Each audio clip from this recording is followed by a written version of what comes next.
உலகநாயகன் அவர்களுடைய ட்ரெண்டு மட்டும்தான் இனி வரும் காலங்களில் ஒர்க் அவுட் ஆகும். ஸோ ஒரு நடிகருடைய ரசிகர் என்ன, அடுத்த ஒரு 20 வருஷத்துக்கு அவர் தான் ரூல் பண்ண போகிறாரு, இது மாதிரியான விஷயம்லாம் கண்டிப்பாக ஒர்க் அவுட் ஆகாது. இன்றைய காலகட்டத்தில் கமல் சாருடைய ட்ரெண்டு, காமெடியன்ஸ் எல்லாம் வந்து ஹீரோவாக கலக்கிட்டு இருக்காங்க. ஹீரோஸாக இருக்கக்கூடியவர்கள் இன்னைக்கு கண்டென்ட்ல வந்து கொஞ்சம் திணறிட்டு இருக்காங்க. பட்டி வந்தாச்சாப்பா, ஏன்னா எனக்கு இது மாதிரி ஆயிரக்கணக்கான பஞ்சாயத்து இருக்கு. உங்க வீட்டு பிள்ளையா நினைச்சு எல்லாரும் என்னை மன்னிச்சிருக்க. நடிகர் சிவகார்த்திகேயன் தான் வந்து அடுத்த விஜயா. ஏன்னா விஜய் அவர்கள் வந்து அரசியலுக்கு போகிறாரு. ஸோ அந்த இடத்த வந்து யார் ஃபில்லப் பண்ண போகிறா அப்படின்னா நடிகர் சிவகார்த்திகேயன் தான் அப்படிங்கிற மாதிரி சோஷியல் மீடியாவில் போயிட்டுருக்கு. இன்னொரு பக்கம் கோட் படத்தோட ஒரு சீன்லேயும் வந்து இருக்கும். சிவகார்த்திகேயன் வந்து அந்த சீனில் வந்து விஜய் அவர்களுக்கு ஒரு சீன் எப்படின்னா, விஜய் அவர்கள் வந்து அரசியலுக்கு போகிற மாதிரி சிவகார்த்திகேயன் தான் இனி அந்த இடத்துல இருக்க போகிறாரு. ஸோ துப்பாக்கியை பிடிங்க அப்படிங்கிற மாதிரி சொல்லியிருப்பாரு. ஸோ இதெல்லாம் பார்க்கும்போது ஒரு சில விஷயம் யோசிக்கலாம். ஸோ ஒரு பக்கம் விஜய் அவர்களுக்கு எப்படி வந்து கிட்ஸு ஃபேமிலி ஆடியன்ஸ்லாம் ஒரு பெரிய அளவில் ஒரு ஃபேன் பேஸ் இருக்காங்களோ, ஸோ அந்த அளவுக்கு ஒரு ஃபேன் பேஸ் இல்லைனாலும் சிவகார்த்திகேயன் அவர்களுக்கு கிட்ஸு லேடிஸு ஃபேமிலி ஆடியன்ஸ் வந்து பெரிய அளவில் வந்து அவர் படங்களை வந்து பார்க்குறாங்க. ஸோ அதனால் எஸ்கே சிவகார்த்திகேயன் அவர்கள் வந்து விஜயோடைய இடத்தை நிரப்புவாரா அப்படின்னா எனக்கு தெரிஞ்சு அதுக்கான ஆப்பர்ச்சுனிட்டி இது வந்து ஒரு 10 வருஷத்துக்கு முன்னாடி, ஒரு 20 வருஷத்துக்கு முன்னாடி சிவகார்த்திகேயன் ஒரு பெரிய ஆக்டராக இருந்து 10 வருஷம் முன்னாடி இந்த கோட்டு படத்தில் வந்த சீன் மாதிரி வந்து அந்த டைமில் வந்து 2014 இது வந்து பாசிபிலிட்டியாக இருக்கும்னா கண்டிப்பாக சிவகார்த்திகேயன் விஜய் அவர்களுடைய இடத்தை வந்து நிரப்புறதுக்கு ஒரு ஆல்டர்னேட்டாக வந்து இருந்திருப்பாரு. பட் இன்னைக்கு அது வந்து வேலைக்கு ஆகாது அப்படின்னு தான் சொல்கிறேன். ஸோ அது மாதிரி ஒரு உதாரணத்துக்கு எடுத்துக்கிட்டோம் அப்படின்னா, லாஸ்ட் செப்டம்பர் 20 ஃப்ரைடே ரேஸில் வந்து பார்த்தோம்னா மொத்தம் 6 படம் வருது. தியேட்டரில், ஓடிடியில் ஒரு படம் வருது. இதில் வந்து பார்த்தோம்னா லப்பர் பந்து, இன்னொரு பக்கம் வந்து நந்தன் அண்டு கோழிப்பனை செல்லதுரை, தோழர் சேக்குவேரா, தோனிமா, கடைசி உலகப்போர், இது மாதிரி வந்து 6 படம் வருது. இந்த படங்களில் லப்பர் பந்து நல்லா வந்து பெர்ஃபார்ம் பண்ணியிருக்கு படம். ஸோ அதே மாதிரி நந்தனும் சூப்பராக பெர்ஃபார்ம் பண்ணியிருக்கு, கோழிப்பனை செல்லதுரை நல்லா பெர்ஃபார்ம் பண்ணியிருக்கு, கடைசி உலகப்போரம் வந்து பாசிட்டிவ் ரிவ்யூஸ் வந்து வந்திருக்கு. அடுத்து தோழர் சேக்குவேரா, தோனிமா, இந்த படங்களுக்கு வந்து பெரிய அளவில் இன்னும் இந்த படம் வந்து பேசப்படலை. ஸோ அது மாதிரி 6 படமும் 6 டிஃப்ரெண்ட் ஜேனர்ஸில் கண்டென்ட்டாக வந்து வந்திருக்கு. ஸோ இந்த இடத்துல புரிஞ்சிக்க வேண்டியது என்னென்னா, சிவகார்த்திகேயன் அவர்கள் இது வந்து இந்த துப்பாக்கியை பிடிங்க, சூப்பர் ஸ்டார் அடுத்து நீங்கள் தான் ஸோ இப்படி வந்து ஒரு இமேஜ் வர்றது அப்படிங்கிறது இது ஒரு 20-30 வருஷம் முன்னாடி இருந்தது. ஸோ அன்றைக்கே வந்து கமல் சார் என்ன ஃபிக்ஸ் பண்ணிட்டார் அப்படின்னா, ஸோ ஓகே இந்த ட்ரெண்ட் அப்படிங்கிறது ஒரு பர்மனண்ட்டான ட்ரெண்ட் இல்லை, ஒரு காலகட்டத்தில் கண்டென்ட்டை நோக்கி எல்லாம் மக்கள் பார்க்க ஆரம்பிச்சிட்டாங்க அப்படின்னா இந்த ட்ரெண்ட் அப்படிங்கிறது போயிடும். ஸோ ரஜினி சார் இருந்தார், பல வருஷமாக வந்து சூப்பர் ஸ்டார், இன்றைக்கும் வந்து சூப்பர் ஸ்டாராக இருக்கார். விஜய் அவர்களுக்கும் ஒரு பெரிய ஃபேன் பேஸ் இருக்குது, ஒரு சூப்பர் ஸ்டார் அப்படிங்கிற மாதிரி ஒரு இமேஜ் இருக்குது. ஸோ இது எல்லாமே வந்து முடிஞ்சிருச்சு. விஜய், அஜித் இவங்களுடைய காலகட்டத்தோட இந்த விஷயம் அப்படிங்கிறது முடியுது. இனிமேல் வந்து பார்த்தோம் அப்படின்னா சிம்பு தனுஷான்னு வந்து கிரியேட் பண்ணாங்க, அதுவும் வந்து போயிடுச்சு. அவங்களும் வந்து கண்டென்ட்டை நோக்கி போயிட்டாங்க. விஜய் சேதுபதியாக சிவகார்த்திகேயனான்னு பார்த்தோம்னா விஜய் சேதுபதி நீ வேறு மாதிரி கண்டென்ட்டை போயிட்டாரு. சிவகார்த்திகேயன் அவர்களும் வந்து இன்றைக்கி ஒரு ஆக்ஷன் ஹீரோ மாதிரி ஒரு கண்டென்ட்டை பேஸ் பண்ணி படம், இந்த அமரன் படம்லாம் ஒரு கண்டென்ட்டை பேஸ் பண்ணி வந்த படம். ஸோ அந்த மாதிரி இன்றைக்கி கண்டென்ட்டை தான் மக்கள் பார்க்குறாங்களே தவிர இந்த நடிகர் யார், இவருக்கு பின்னாடி எவ்வளோ ஃபேன் பேஸ் இருக்குது, ஸோ இவரோட மார்க்கெட் வேல்யூன்னா, இவருடைய சம்பளம் என்ன அப்படிங்கிற ஒரு விஷயத்தை வந்து யாருமே பார்க்கறதில்ல, பெரிய அளவில் வந்து பார்க்கறதில்ல. சிவகார்த்திகேயன் அவர்களுடைய படமே செப்டம்பர் 20 இப்போ இந்த ஃப்ரைடே ரேஸில் வந்திருந்தா அவருடைய படம் இந்த 6 படங்களோட மோதி கிளிக் ஆகிருக்குமா, ஓரளவுக்கு பாசிட்டிவ் ரிவ்யூஸ் வந்திருக்குமா அப்படின்னா அது ஒரு டவுட்டில் தான் இருந்திருக்கும். ஏன்னா அந்த அளவுக்கு இன்றைக்கி ஒரு படமும் வந்து கண்டென்ட் வேறு லெவலில் தராங்க.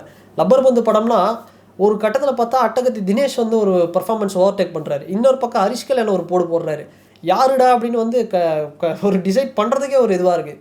ஸோ அந்தளவுக்கு இருக்கிற ஒரு காலகட்டத்தில் இன்னமும் வந்து எல்லாருமே வந்து ஓடி அதில் வந்து ஃபஸ்ட் ப்ரைஸ் எடுக்கிறது அப்படிங்கிறது தான் இன்றைக்கி இருக்கிற ஒரு ட்ரெண்டு. அதுதான் வந்து ஒரு சமூக நீதியும் கூட.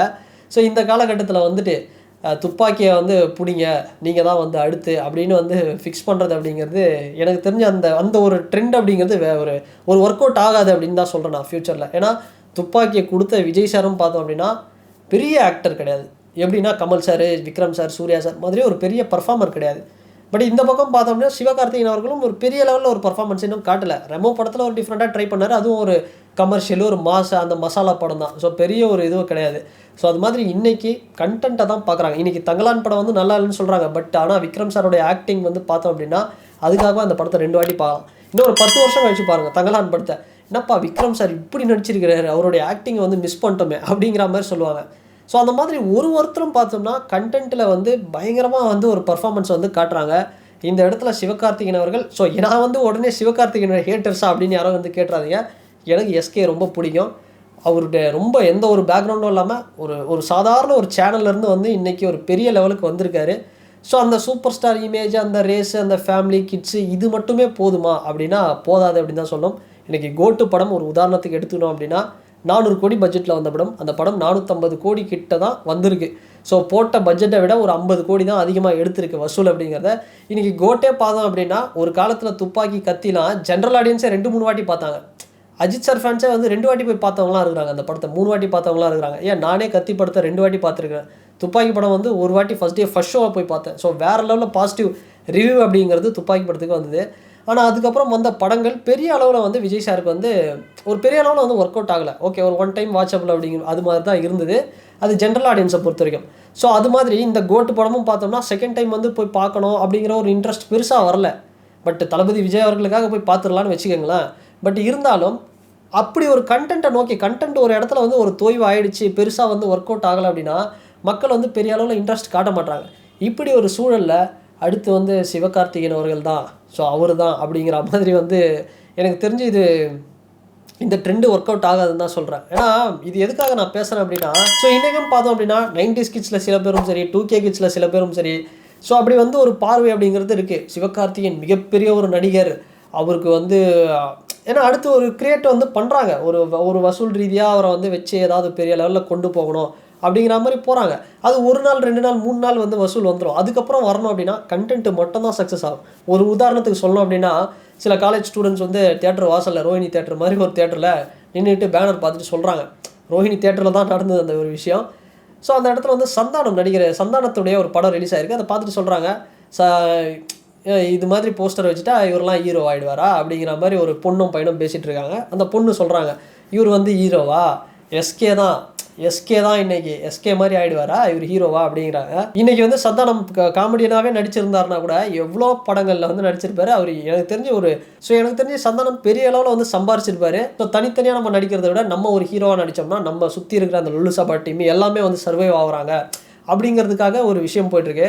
ஆனால் என்ன நடக்குதுன்னே தெரியாமல் யார் வந்து எப்படி வந்து கஷ்டப்பட்டு எப்படிலாம் வந்து வந்தாங்கன்னு தெரியாமல் இன்றைக்கி எஸ்கே தான் வந்து பெரிய ஆள், எஸ்கே மட்டும்தான் அப்படிங்கிற மாதிரி வந்து. ஸோ அதனால் ஒரு காமெடியை வந்து இலக்காரமாக பார்க்குறது, எஸ்கே தான் வந்து ஒரு பெரிய ஆள் அப்படிங்கிற மாதிரி பேசுறது, இதெல்லாம் வந்து ஒரு தேவையில்லாத விஷயம் அப்படி தான் சொல்லணும். இன்றைக்கி பார்த்தோம்னா காமெடியன்ஸ் தான் வந்து வேறு லெவலில் படம் சம்பவம் பண்ணிட்டு இருக்காங்க. ஸோ அது மாதிரி நடிகர் சூர்யா அவர்களுடைய விடுதலை படத்துக்கு நிகரான ஒரு படம் எஸ்கே சிவகார்த்திகேயன் அவர்கள்கிட்ட இருக்கானா இல்லை அப்படின்னு தான் சொல்லணும். யோகி பாபு மண்டேலா ஒரு வேறு மாதிரியான ஒரு கண்டென்ட். ஸோ அது மாதிரி இன்றைக்கி காமெடியன்ஸ் எல்லாம் வந்து ஹீரோவாக கலக்கிட்டு இருக்காங்க. ஹீரோஸாக இருக்கக்கூடியவர்கள் இன்றைக்கி கண்டென்ட்டில் வந்து கொஞ்சம் திணறிட்டு இருக்காங்க. ஸோ அந்த படத்தை வந்து பெரிய அளவில் ஹிட்டு கொடுங்க. ஸோ அது மாதிரி பார்த்தோம் அப்படின்னா இன்றைக்கி கண்டென்ட் தான் ஜெயிக்கும். ஸோ ஒரு நடிகருடைய ரசிகர் என்ன, அடுத்த ஒரு 20 வருஷத்துக்கு அவர் தான் ரூல் பண்ண போகிறாரு, இது மாதிரியான விஷயம்லாம் கண்டிப்பாக ஒர்க் அவுட் ஆகாது. இன்றைய காலகட்டத்தில் கமல் சாருடைய ட்ரெண்டு, உலகநாயகன் அவர்களுடைய ட்ரெண்டு மட்டும்தான் இனி வரும் காலங்களில் ஒர்க் அவுட் ஆகும் அப்படிங்கிறத இந்த வீடியோவில் வந்து தெரிவிச்சுக்கிறேன். ஸோ பார்க்கலாம், எனக்கு வந்து அவர் படத்தை நான்லாம் ஃபஸ்ட் ஷோ தான் போய் பார்ப்பேன்.